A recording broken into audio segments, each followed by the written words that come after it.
ভায়েকক ধৰিছে হোজাই আৰক্ষীয়ে। দিলুৱাৰ বোলাজনৰ ককায়েক এজন এষ্টাব্লিছ মাটিৰ দালাল। 2021 চনকে তেওঁক গ্ৰেপ্তাৰ কৰা হৈছিল আৰু 21 চনতে তেওঁৰ বিৰুদ্ধে চাৰ্জশ্বিট হৈছিল। কিন্তু চাৰ্জশ্বিট হোৱাৰ পিছতো তেওঁ স্কুলৰ মাষ্টৰ, চৰকাৰে তেওঁক ছাছপেণ্ডো নকৰিলে। তাৰমানে তেওঁলোক কিমান শিপাই চৰকাৰৰ তলত সোমাই আছে। আৰু দিলু আৰু এটা ডাম্পাৰ বেপাৰী, সাংবাদিকতাৰ কোনো গুণ চৰিত্ৰ একো নাই। হোজাইত গৈ সুধিব, গোটেই ঘৰখনকে মাটি দালাল বুলিয়ে জানে।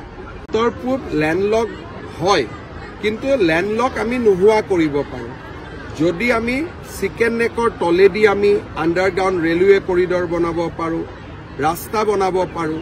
ভূটানেদি যদি আৰু এটা ৰাস্তা ভাৰতবৰ্ষৰ মেইন লেণ্ডলৈকে আমি নিৰ্মাণ কৰিব পাৰোঁ, পৰিৱেশৰ পৰিৱৰ্তন হ'ব।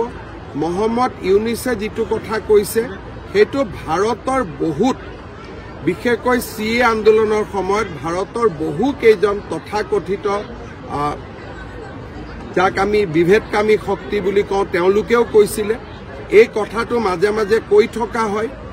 ইয়াৰ বিপৰীতে মই ভাবোঁ যে ভাৰত চৰকাৰে নিশ্চয় শক্তিশালী পদক্ষেপ গ্ৰহণ কৰে।